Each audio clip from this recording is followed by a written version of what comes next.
I had a terrible relationship with food for years and years and years in my past. How would you define food freedom? Yeah, so like I said before, I kind of define it as like the absence of obsession, restriction, anxiety, and guilt around food.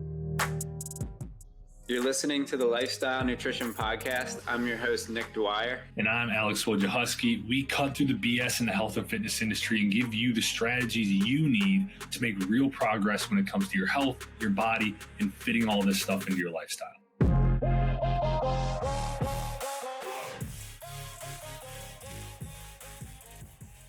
Dude, what's going on? Yeah, man, just fucking chilling, just kind of chilling, same old shit. I actually went scuba diving this last weekend though. Went scuba diving in a pool. I went in a pool. So it was for my blog. I'm trying to do more shit for my blog because I got a little bit away from doing stuff or as much as I'd like to. And so now I'm getting back into it. I got acupuncture this weekend and just trying to get more shit on the calendar to get outside my comfort zone and just try shit. That's awesome. Wait, so it was in a pool? Yeah, so it was like Discover. It was called Discover Scuba, and so it was basically they show you the basics of scuba. You get to go down, and it's like a 10-foot pool, and so they have like a shallow end, and they would teach us how to like breathe out of the regulator, which is like it is weird breathing out of the thing that you got to breathe underwater with, and so that was probably the weirdest thing right away. It is getting used to the breathing.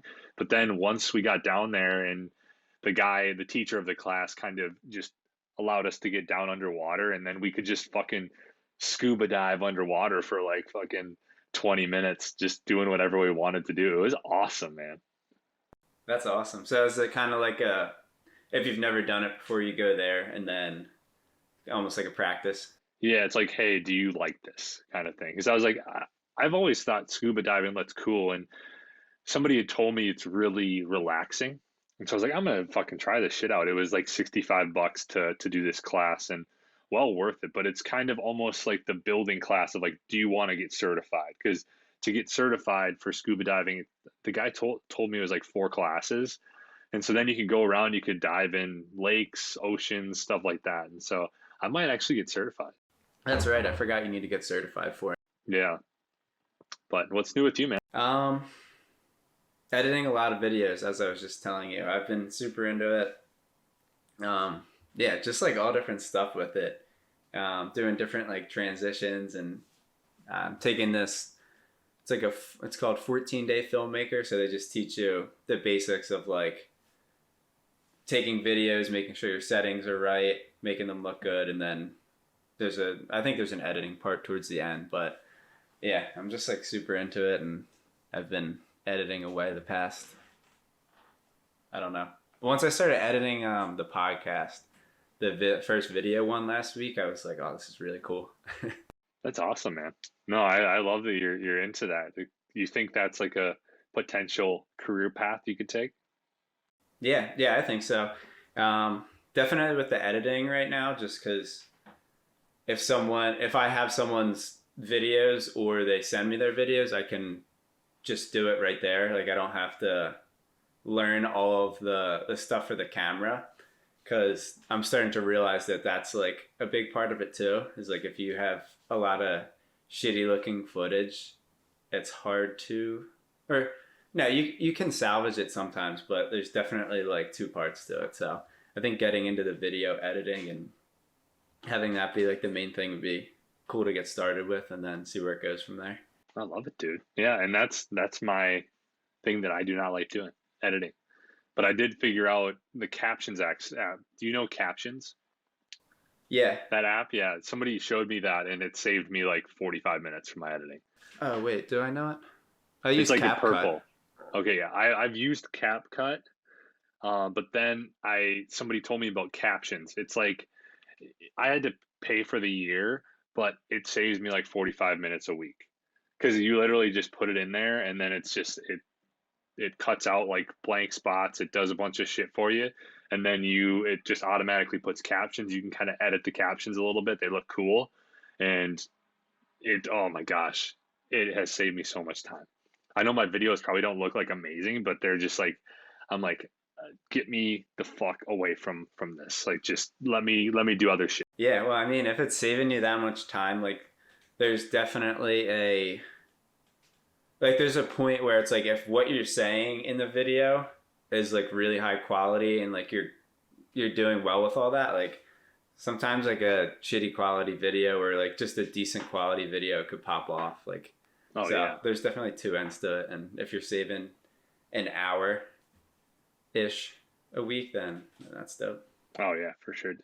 And with this being, I know we were talking about before, with this being Christmas, because this is coming out, this episode, as you are listening to it, I believe Christmas is this weekend, this coming weekend. And so I wanted to toss out some Christmas questions for you.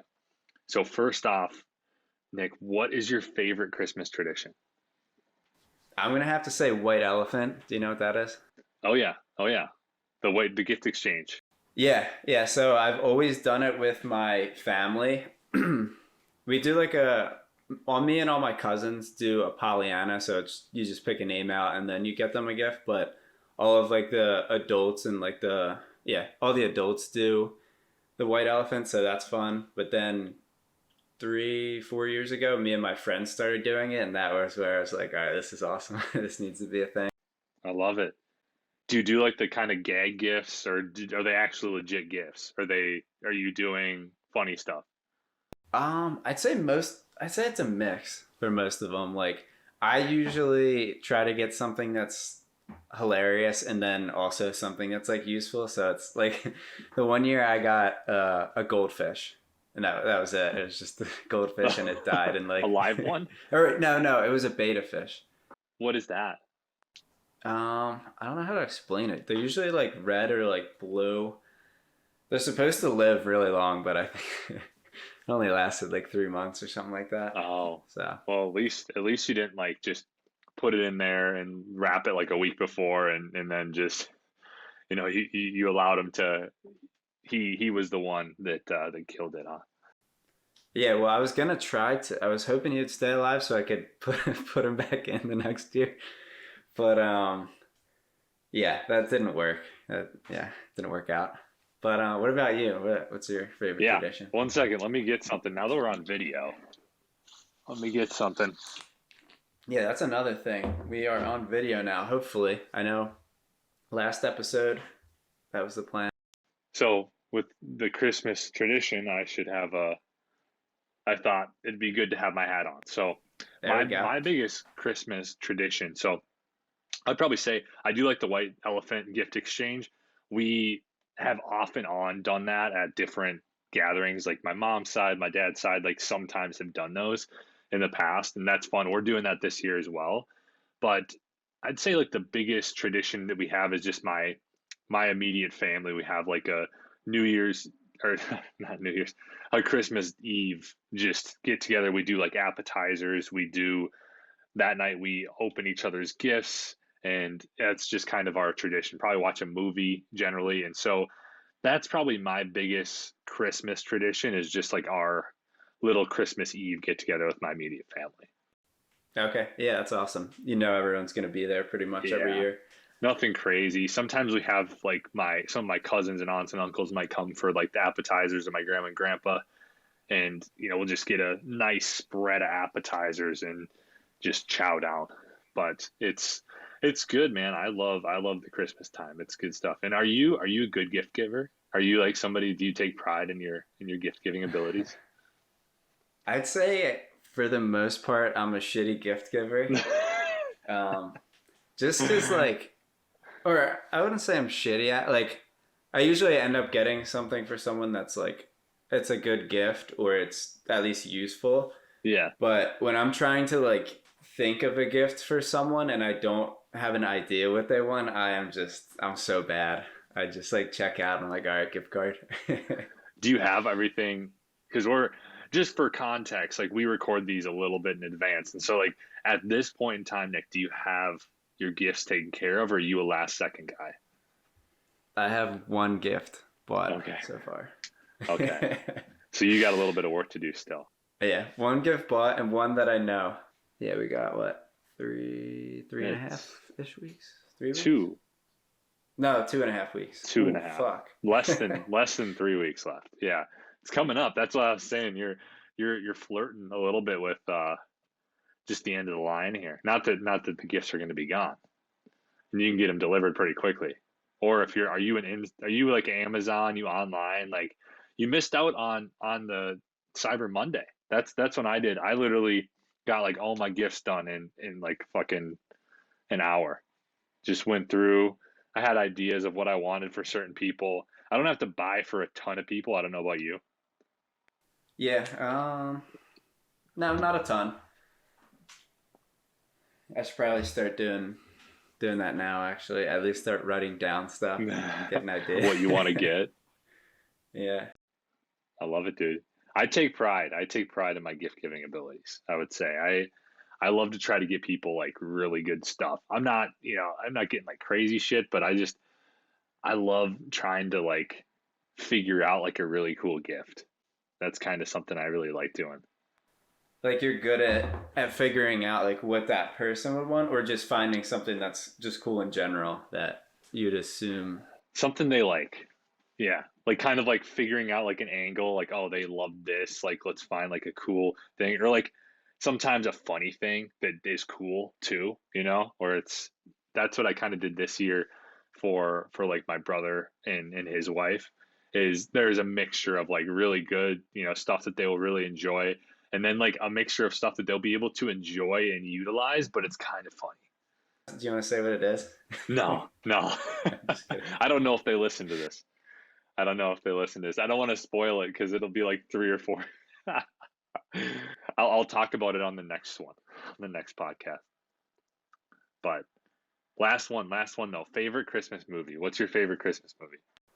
I was thinking about this. I'd say like Elf is definitely a classic, and The Grinch, like the not the animated one, like the Jim Carrey. Yeah. But Home Alone's up there too. Like that was one of my favorite movies in general when I was a little kid. And I guess it's just the nostalgia. So I still love that one. What about you?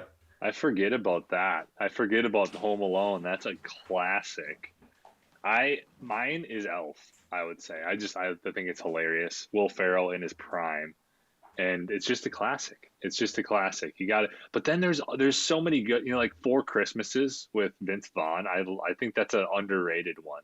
Have you ever seen that one? I Vince haven't Vaughn seen that. and who is it? Vince Vaughn and God damn, who is the Legally Blonde? Who's Legally Blonde? I have no idea. I don't know a lot of movies. You'd be disappointed in my my movies. I don't know. I had someone asking me that like they had a list of 50 different movies, and I probably knew I heard of like 5, maybe 10 of those. Oh shit. And seen like 2. I was like, oh god, this is bad. I gotta start watching movies. We're on the opposite side of that spectrum then. I've seen so my movie and show game is pretty high. I don't know if that's good or bad. I think that means I spent too much time in front of the TV. Could be a good thing though. But I think that, Elf is mine. Like I said, if you haven't seen Four Christmases, that's an underrated one. I think it's on Netflix.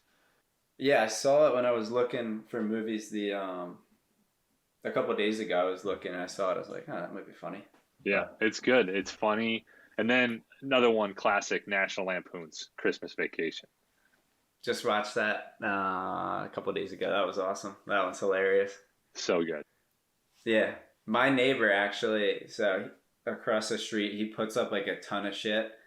I wish I could take the camera over there. He puts up so much shit, and it's just like, it's all over his house. And like, just even if the blinds are up, you can still kind of see it like radiating in a little bit. So we've been calling him Griswold for the past like 10 years. And my little brother actually, like when he was younger, he didn't realize that the guy's name wasn't actually Griswold. So he called him that one time. It was just hilarious. That's hilarious. Shitter's full. Yeah. Yeah. Well, do we want to get into it? Let's get into it. So today we're talking about food freedom. Like I said, I don't really know a lot about it, but yeah, I'm going to try to ask Alex a lot of questions that you guys might have about it, try to dig into it a little bit more. But Alex specializes in this, so I'll let him kind of take away the first, just like the intro of it, what he wants to talk about. Yeah, dude, I'm pumped for this.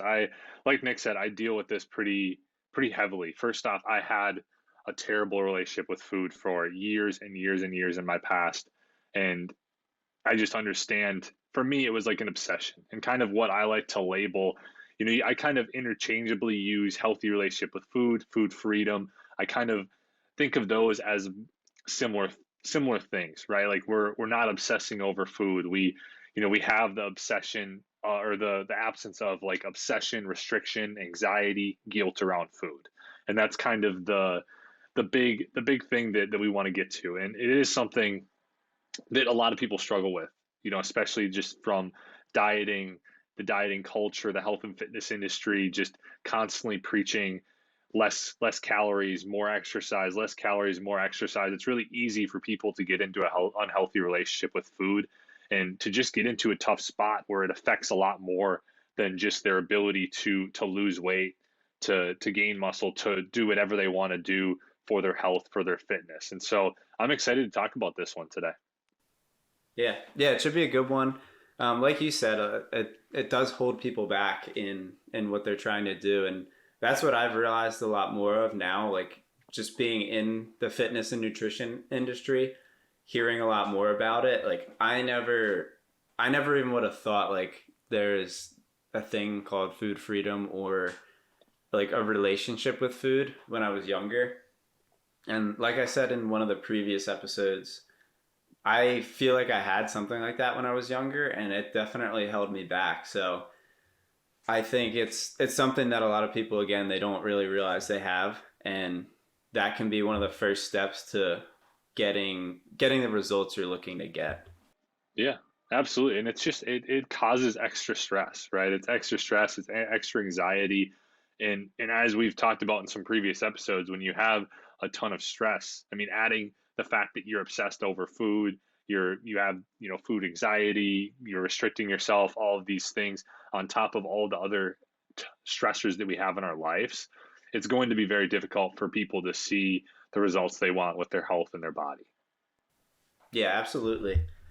So I wanted to ask you like how would you define food freedom? What is it? Can you go a little bit more into that for someone who might not know what that is? Yeah, so like I said before, I kind of define it as like the absence of obs obsession, restriction, anxiety, and guilt around food. Just getting away from any of those views of food and kind of getting into, you asked what it is and how people can know they have it, right? Yeah. Oh yeah, like the definition. Yeah, definition and what it is, really. Yeah. Yeah. So like I said, yeah, kind of just the absence of obsession, restriction, anxiety, and guilt around food is what I label food freedom as. It's what I label a healthy relationship with food as. And like I said, just some signs that people are maybe dealing with this, because I think it can be difficult to know if you're going down this road for a lot of people. You're just it's the norm. People talk about bad foods. People talk about foods that should be off limits. There's a lot of taboo around certain foods in the fitness industry where the sweets, the pizzas, the like all of these different types of foods people deem as bad. They deem as they're going to get them farther away from your goal. They deem as off limits in their plan, and a lot of these things, coupled with the fact that so many people are constantly dieting, they're constantly restricting their calories more and more. They're constantly being more rigid with their plans. They're constantly falling off their plan, restarting, trying to compensate for what they're doing. All of these things can lead people deeper and deeper into a struggle when it comes to their relationship with food. Yeah, that was one of the biggest things I wanted to ask you was about like what causes it, like why do people start to deal with it and how does that kind of like get worse for people and progress? Yeah, I'd say for me personally, it it kind of started my obsession with food and obsession with exercise were very closely linked for me. So like I had just this obsession with trying to be so strict with my plan. I had this obsession with trying to cut out all of the foods that I thought were going to bring me farther away from where I wanted to be. The candy, the ice cream, the pizza, the donuts, like all, I'm a big sweets guy, so a lot of the sweets that I really at this point I need to have in my plan for it to be sustainable, I would cut out of my plan and I would deem it as bad. I would deem it as a failure if I ate those foods. And generally what I would see with myself is that when I did eat those foods, I would go crazy. I would go off the wall. I would binge. And I think that's one of those things that can happen for a lot of people who struggle with their relationship with food is, like I said, they view certain foods as bad. They view certain foods as off limits. They punish themselves for not or for eating any of these foods. And generally what happens is when you're fully restricting foods and you're not allowing yourself to eat these foods, you think that they're bad if you eat them. When you do eat them, you just say fuck it. You go crazy on them, and then you go back to being strict again. And you kind of get stuck in this cycle of the all or nothing cycle, the binge and restrict cycle. You know, not everybody deals with that, but you do see that very commonly in people who struggle with their health, their relationship with food, and just people especially who really label foods as bad and Yeah, yeah. So it sounds like labeling and restriction are kind of like the two of the bigger things when it comes to like developing that and getting into that cycle. And yeah, I kind of noticed that with, I'd say it's maybe a little bit different, but when I'm when I'm trying to lose fat, when I'm in a fat loss phase and I'm trying to drop calories, I feel the need, or I feel something in me that once it, like, I want to eat more food, and I always end up going the other way, or not always, but most of the time end up going the other way. And there's times where I'll I'll put myself into a maintenance phase and everything goes so well. Like I'm eating like the foods that I should be eating, the ones that make me feel good in terms of like my gut energy and all that. And I can have a little bit of what I want in the sense of like what tastes good to me.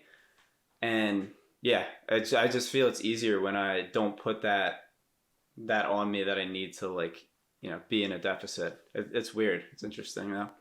yeah, no, for sure. I think that's one of the big things that I think can help people start moving in the right direction is to not to quit dieting. I mean, I think that a lot of the common things that I've listed out with people who struggle with food freedom, they struggle with an unhealthy relationship with food, is that a lot of these people have been dieting for years, maybe even decades, right? And so like you're constantly going lower and lower. You're always in this diet mode, you're always in this restriction mode. And over time it's easy for people to just really start to label, really start to have like a terrible set of food rules and that they built for themselves. And honestly, where I've seen it really affect people, and this is coming from personal experience of myself, is like social events, right? Like if you how can you deal with social events? How can you deal with weddings, vacations, if you think that all these foods are bad for you, right? Like, because they're always going to come up throughout the year. And so what happened with me is that when I would have events, like it would be the all or nothing mindset. It would be either I'm going to go and I'm going to be super rigid, I'm not going to enjoy myself at all, or I would go and I would eat something that I thought was wrong, or I would drink a little bit too much, and then I would just go off the wall and be like, okay, this today's done. I'm going to restart on Monday and just go absolutely nuts. And so I think that it can be very hard to deal with events and just all of the holidays and different things that come up throughout the year where food is a little less quality when you struggle with this obsession around food and just an unhealthy relationship with it. Yeah, that's what I was thinking. Like the social side of it is probably one of the hardest pieces to tackle. Like you said, there's always different events coming up. There's always, another party, wedding, all that kind of stuff. So I think being able to handle those situations is huge. And then the other question, actually, you may have touched on this a little bit, but like, how often do you see this? Like, do you have a ton of people coming to you? Like, does every client have some sort of issue with it when it comes to food freedom? Like, how often do you see it? Yeah, I would say there's a very large amount of people that I work with that are struggling with this, that their view of food's a little bit in not a great place. And that comes from me working with a lot of people that have been chronically dieting, right? Like I've worked with a lot of people. Generally, a large amount of the people I work with are under eating. They've been chronically dieting for a long time. They've tried everything in the book. And, a lot of these fad diets out there condition you to restrict as well, right? They condition you that foods are bad. They condition you that, carbs are bad. They condition you that, you have to eat super low calories to lose weight. Like I think that's one of the biggest things that I didn't talk about, the fad diets out there, all of these crazy restrictive things. I think they're one of the big reasons why so many people struggle with this. Yeah, dude, I agree on that with the fad diets. I've noticed it a lot in like, cause I'm in some of those groups on Facebook, like the keto groups, fucking Optavia, all that. And like the way a lot of them talk is like a lot of the people in there talk, and I don't like, I'm not talking down on them for this, but they get in this like cycle of eating so low. Like they eat, their calories are so low. And like someone will ask a question, they'll be like, oh, like, how do I lose fat? And then I see someone jump in like, oh, you eat like, drop your calories to 1300, and it's just like an approach like that. And then I see like kind of like the mindset of it, and there's always people coming in like, hey, I did it before and it worked, and then I'm jumping back on it now, and like I keep seeing people in that cycle of like they feel like they have to do it, but it's clear that it's not working for them, and they don't feel good when they're on it. Yes, exactly. And that's the thing is like when you get into that of you maybe see results with something as well. I've seen this before as well, where people they see results with one thing, they gain the weight back, and they try a bunch of other stuff that doesn't work, and they end up going back to this because they're like, well, I saw results on it, right? And it's just a struggle because people don't understand, and this is kind of one of the main messages of our podcast, that you can fit a plan into your own lifestyle. Like there, we don't need to diet, and I consider diet like just what we eat, right? Like I do, but it is kind of a word that people are like, oh, diet, no. Like I think that like the actual definition is like just your way of eating, right? Like it's like, oh, my diet is this, right? Like it's just my normal way of eating. I don't have to be in a calorie deficit. But a lot of times what people associate with is like just these certain things. It's like, oh, intermittent fasting, oh, keto, oh, Optavia, oh, Noom, shakes, Atkins, like all of these things that are just ultra restrictive. They're terrible for most people to be doing. They're not sustainable for most people to do long term, and they really just get people into a bad spot with food because if you're just eating shakes, like that's just or drinking shakes, how do you plan on first off getting all the nutrients you need to on a daily basis? Also, like that gets fucking old quick. Second, thirdly, like, do you actually want to be able to enjoy your life, right? Like, because it's going to be hard to navigate these events, right? Like, if you're like, oh, I can only have shakes, like I got to bring my shakes or my bars with me to the wedding. I'm not going to be able to have what they have, or like keto, right? Like, I think keto is really beneficial for certain people who have maybe insulin resistance, who have diabetes. It can be very beneficial for them in getting that under control. But for regular people who enjoy carbs, like there's no chance in hell that's going to work, right? Like how do you plan on? And I'm going back to the events because that is one of the biggest things when it comes to food freedom is navigating events. Like if you don't have a good relationship with food, it becomes very difficult. And the mindset around all of these things that happen throughout the year, which are on a monthly basis, right? There's always new events. There's always that next thing that's happening. There's always social things like, and if you can't enjoy yourself at those, life is not very fun. Yeah, that's what I was thinking. Like, food is such a big part of our lives. Like, we obviously can't live without it. There's a social aspect to it, obviously the health aspect, and it's like if it has control over you and you can't get it under control, it's going to be hard to make progress, not just in your weight loss or fat loss fitness journey, but just in your life in general. Because like we just said, you're going to be constantly like dealing with those social settings and seeing that stuff come up on a daily basis, that it's going to be hard to like function properly and take care of the other things that need to be taken care of in your life. So I think that's a big reason why we're doing this episode, and probably why Alex does this. Absolutely. Yeah, no, I just think that unlocking this and getting into a better relationship with food, it opens up a lot of doors. You know, not only does it open up the doors to have less stress in your life, which is fucking awesome, right? Like it's like when you're less stressed, like how much better do you feel throughout the day? And you know, also I just realize when I'm less stressed, my body looks better. And I think that's a combination of, you know, just the hormones are in a little bit more balance and also just your mindset's in a better place. You're always if your mindset's in a better place, you're less stressed, you're probably going to view yourself better, right? And you're going to look for the positives in those situations as opposed to kind of picking apart yourself in the mirror, which I still struggle with to this day, which is not that's a whole different podcast. Yeah, yeah, that's a tough one to deal with. But yeah, I feel that too. Now that you say it, when I'm in those maintenance phases, I'm not really making a ton of progress with my fat loss, but I feel like I look better. I think probably the bloating's down because I'm able to control what I'm eating a little bit more. I'm not eating a ton of hyper palatable like processed foods. And yeah, I just feel better. I feel like I look better and I'm not in a deficit. I'm not dieting per se. So yeah, I think that's another thing that people have to really should take into account is like going into those maintenance phases like we've talked about before.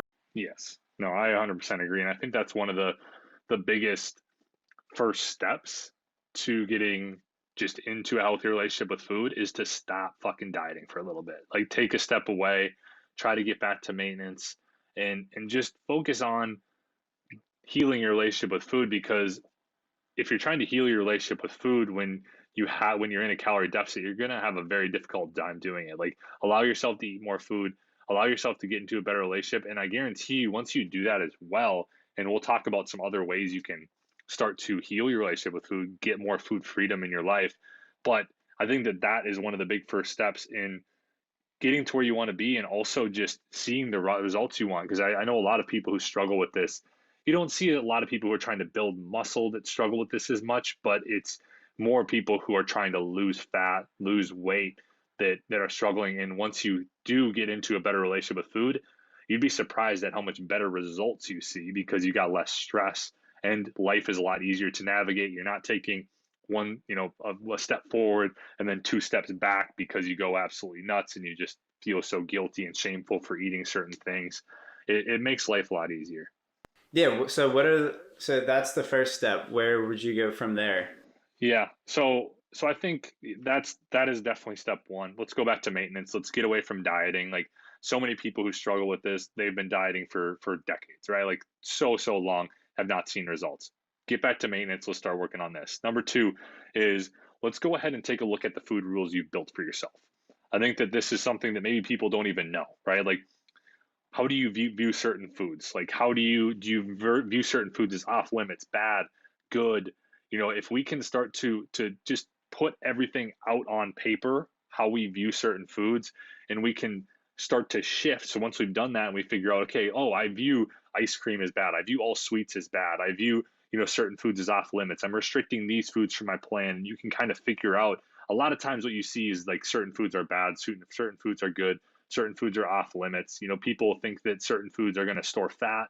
You know, there's a lot of different rules that we might have for ourselves that we might not know. And so being aware of those first, and then we can start to change those. And so I think the big first step after that, the third step, would be to try to put all foods on the same playing field, right? And this isn't going to be some sort of overnight shift where we're just going to all of a sudden just oh shit, like you know, it's going to take some time in like trying to give yourself the grace of eating foods that maybe in the past you thought are bad, eating certain foods that you thought are off limits in the past, mixing those into your week, and just really trying to think of all foods in the same on the same playing field, on the same level.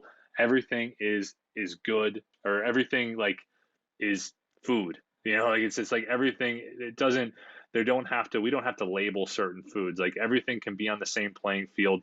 There's just more nutritious foods, and there are less nutritious foods, right? Like there's no way around that. But that doesn't make less nutritious foods bad. The only thing that's going to make you gain weight, gain fat, is a calorie surplus. That could be from eating too much fucking chicken, even though that's a lot harder. but it's going to just be easier with those less nutritious foods. It's going to be easier to overeat on pizza. It's going to be easier to overeat on ice cream because they're not that nutritious. They're not going to have a lot of protein, and they're a lot more calorie dense. Yeah, I love that. I was trying to think of what to not label them, but like how do you, because they're like you said, you can't get around that the fact that some foods are more nutritious than others, but how do you view it as that without calling them good or bad foods? So I'm glad you said it in that way, so people understand that the different foods do different things. Yeah, no, absolutely. Yeah, I love it. Yeah, more nutritious versus less nutritious. That's the everything's on the same playing field.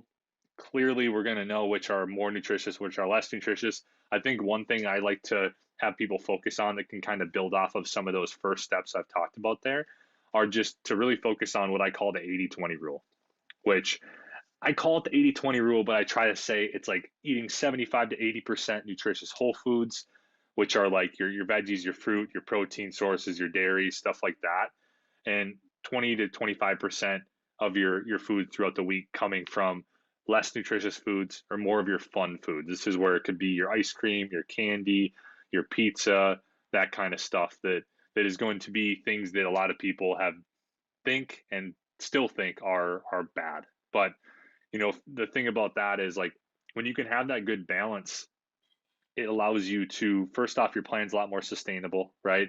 It allows you to enjoy those things because let's be honest, like all of us are craving certain foods, right? We're all craving certain foods. Like I crave, if I like restrict candy from my plan, whenever I fucking eat it, like I go crazy on it, right?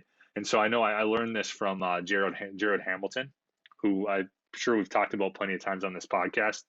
Amazing guy, super super knowledgeable when it comes to all things mindset, food freedom, all that stuff like that. Hopefully, we'll be able to have him on the podcast sometime here in the future. But he talks about cutting your or like nipping your cravings in the butt early. So a lot of people, and I think this can be very beneficial for people when it comes to their food freedom as well. A lot of people, you're craving something like, let's say I'm craving a brownie, and it's like I'm kind of craving a brownie. It's at like a 2 or a 3 right now. I don't need a brownie. I don't need a brownie. All of a sudden it's at a 5. I don't need a brownie. I'm good. It's at a 7. I don't need a brownie. I don't need one. I'm good. It gets to a 9 or a 10 and we go fucking nuts, right? Like, oh, I have 10 brownies, right? So nip your cravings in the butt early. Nip them in the butt when they are a 2 or a 3, right? Let's go have a brownie. Go out of your way to go to the store and get some ice cream if you're craving it. You will eat less of it then, and you will set yourself up for success, because if you keep waiting and delaying it and your cravings get crazy, then you're going to end up going absolutely nuts, and then you're going to feel guilty, shame, and then we start that cycle back over again. Yeah, another thing he says that's very similar to that is when you have like a certain food that you're craving and you're trying to eat all the time, or you're pushing away all the time, is going out to the store every day for however long, buy like or not a sample pack, just like a normal size of it, and eating it just so you can get used to eating that food more. You can realize that it's not something you have to completely get rid of. And I actually did something like that. The intention wasn't to do anything with food freedom. It was just to show people that they could eat, foods like that and still make progress. So I started eating a donut every day. I did it it was like 45 or 50 days. Jared actually did it before, so that's where I got the idea of it. And yeah, it was pretty weird in the fact that like 3 weeks in, I was just like, I really don't feel like eating a donut right now. Like, it's not because I don't think I should. It's just I've had it. Like it's normal to me. It's okay. Like, and I just, not that I got sick of it, but I was like, I don't need it right now. I'm fine. Like I feel good. And yeah, I still made some progress and it was awesome. I love it, dude. Yeah, I've done that as well. That's a great tip, especially for people who struggle with certain foods. Like if you're like if you're like donuts, like I fucking struggle with donuts, then do that, right? Like go get a donut a day. Like what is it, 200, 300 calories maybe? Like you can fit it into your day, and you start to be able to navigate more situations when you do that. Because like on that front, and also just kind of going back to the 80-20 as well, it makes navigating events so much easier, right? Like I can, and knowing that it's not a science, right? I'm not saying you're bad for going below 75% nutritious foods. You're not, it doesn't like, there's no good or bad there. Like it's a something to shoot for throughout the week, not even throughout the day. Like if you have a day where you're like, I ate all like less nutritious foods, it doesn't matter. Like that's going to happen. There's going to be days where we have less access to nutritious foods. We have to go a different route, but kind of being comfortable mixing those in and understanding that you're not a bad person for eating less nutritious foods is going to be super super beneficial. And I think that just really being able to give yourself the grace to focus on the present moment and understand that once, even if we do have like a rough day, a rough week, whatever, that it's in the past, right? We can't really do anything about it. Don't try to compensate for that. That was something I used to struggle with, is trying to compensate and punish myself for eating things that I thought were bad. And it just really magnified the problem, right? It made it worse because I would eat something bad, I would feel guilty, shameful. I'd go to the gym, try to burn as many calories as I possibly can, restrict my calories, restrict all those foods to my plan, and then eventually, guess what? I ended up binging again, and then the cycle started over. And so, a lot of this, if you can just give yourself the grace, if you can just allow yourself to let go of some of these past things that happen, and if you can start to look at it in a different frame, kind of an example. I actually had a client reach out to me yesterday, and she was just she was frustrated with herself. She had eaten a bagel, right? Like she was frustrated. I had talked her through kind of what I'd talked through on today, like where kind of helping her understand, like, just because you eat a bagel doesn't mean you're bad, right? Like bagels are perfectly fine. I try to explain that myself, right? I am a sweets guy. I always have my ice cream, my candy and stuff throughout the week. If I don't, I end up going crazy on it at some point. And so like trying to understand and trying to redirect her to view these foods as on the same playing field and understand that eating a bagel is not bad at all. Like that's perfectly fine. If that's something you like doing, let's schedule those in throughout the week, right? Like let's make sure that you have those in your plan throughout the week, because it's going to make it more sustainable.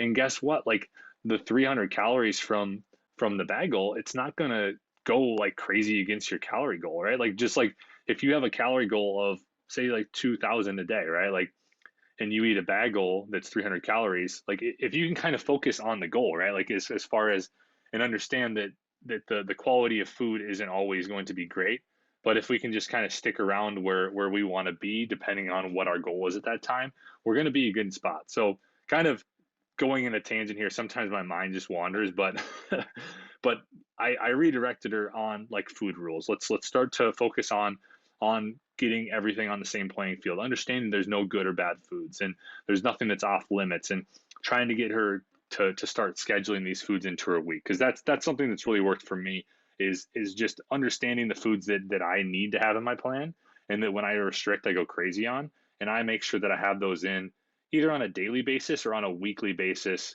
And I have been so much more successful that way, because for me candy is something I've always struggled with. And I tried to restrict it from my plan for so long, and I kept binging and binging and binging on it.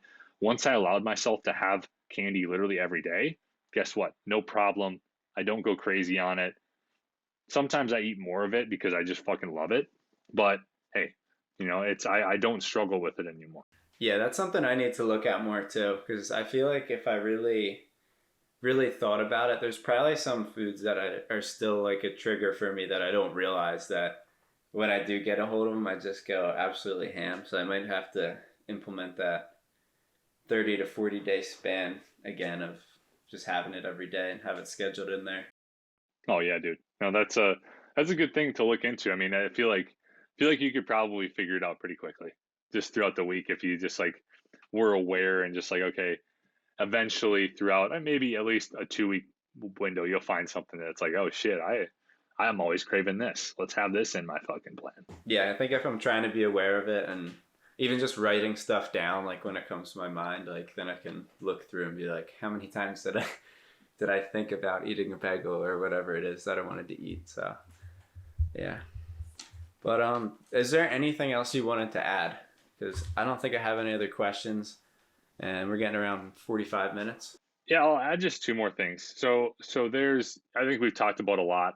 And I would just end with I just adding on to it a little bit is that this is something I learned from Mike Milner, and I heard him talk about it, and just trying to understand that there's a lot different grades than an A and an F, right? There's more like like a lot of us, we grade ourselves on this large spectrum of, all or nothing, of A to F, and there's a lot of middle ground in there, and so like understanding that the days don't have to be successes or failures, days don't have to be, and meals don't have to be successes and failures, like that.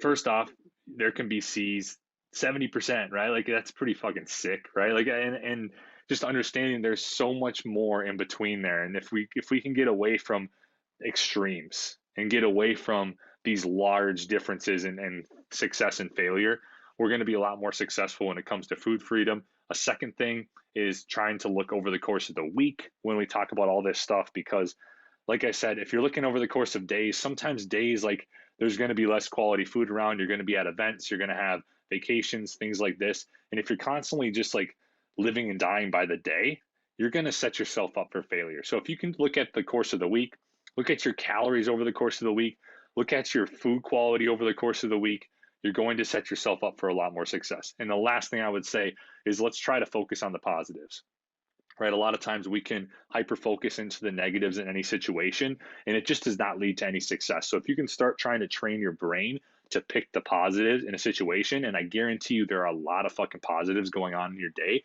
that maybe you don't notice because you are constantly going to these negatives. And if you can start to train your brain, and what I've found to be very successful and helpful for me to do this is to really just focus more on gratitude. I flood myself with gratitude first thing in the morning. I try to think, take steps back, and remind myself of things that I'm grateful for through the day. I've figured out that doing this helps me focus so much more on the positives and the negatives in life. And so if you can start doing this, you're going to find yourself into a lot better position in life and with your relationship with food, and you'll see a lot better results with anything you're doing. I love it, dude. I think that first, definitely the first and third one, I think they can go hand in hand at some points, where it's like having that grading system from like an A to an F, you can find those positives in it, because if it's like if you're just giving yourself an F, then you're not going to look at those positives that happen in the day. But yeah, I think giving yourself something in between is something that I need to start doing, because even just with maybe a skill I'm trying to develop, or maybe going to the gym, like I don't have to call it a bad workout. I can look at it objectively and say, like, was this workout, did it move me forward a little bit? Did it move me backward? And just get like the truth from it, instead of just saying like, I had a bad workout, like I'm not going to make any progress, I'll just stop doing this. Yeah, and how you got to the gym, right? That's a positive. And I think if you can try, this is what I've been doing. I flood myself with gratitude right in the morning. 30 seconds. Think of everything that I can that I'm grateful for, even the small things, clean water that we have access to, a roof over my head, all these things that, sometimes we don't think about, ability to drive, ability to walk, ability to use my arms and legs, like all of these different things that sometimes we forget. Do that. Another thing that I've done is like when I feel triggered, when I feel frustrated, angry, which sometimes is my tendency to do a little bit quick, I will step back, I will take a few breaths, and I'll just try to think of at least one thing that I'm grateful for. And it's really helped me reframe, because I got this from a book that I was reading, and I think a few books I've read this in, but they say you can't be grateful and angry at the same time, right? Like it's impossible to have these two same emotions. And so if you can do that, you're focusing on the positives, you're focusing on like just the positives in your life really, and it can kind of redirect your anger, your emotion, your stress, some of the different things you could be feeling. The last thing that I was going to say is doing this at the end of the day, you could do something as simple as like find three positives from the day, because I talk with a lot of people, and they're like, this is a terrible week, there's no positives from the week, right? Like there's a lot of positives you can find. And if you kind of start, that can be a habit to start training your brain to find the positives, is to think of three positives from the day each day at the end of the day. And guess what? That takes what, like fucking 30 seconds. Dude, you fucking crushed it. I think a lot of people need to listen to this one. I know I need to listen to it again. But yeah, I think a lot of people are going to benefit from this. So we got to get it out there. I'm pumped, and I'm glad we're on video now. I think it makes us kind of watch ourselves a little bit more. Like we're not, Yeah. and I get to show off my little fucking hat here, like my little Santa hat. But no, dude, I'm pumped for people to listen to this one. It's definitely a topic I'm really passionate about, and so I think it definitely help people out and get them into a better spot. Yeah, I'm excited too that we're going to be on video. I noticed that when I'm going to edit them, I'm like, what the fuck am I doing? Why am I bouncing around so much? Why? And same with the audio too. I'm like, how many fucking times am I going to say But it's good. It's that awareness that helps you understand it. And when you're talking to someone, having a normal conversation, not in this format, sometimes you don't realize how many times you say or how many times you, I don't know, fidget, whatever it is. So it's good. Oh yeah, dude. I've gotten away from a lot of the filler words, but my go-to right now is I'm trying to get away from and I say that a good amount of times. Yeah, I think mine's and yeah, actually. Yeah. Good stuff, dude. Well, thanks everybody for listening. We appreciate you. Please make sure you share this, rate us on Spotify, on Apple Podcasts, on Anchor. We appreciate all your support. I think this could be something that a lot of people could benefit from. So make sure you send it to a friend. You like, subscribe, whatever you got to do. We appreciate all you, and I appreciate you, Nick. Thanks, guys, for listening. Appreciate you too, Alex. And we might be on YouTube at this point, so if we are, please subscribe. Again, share it. And thank you guys for listening. Thanks, guys.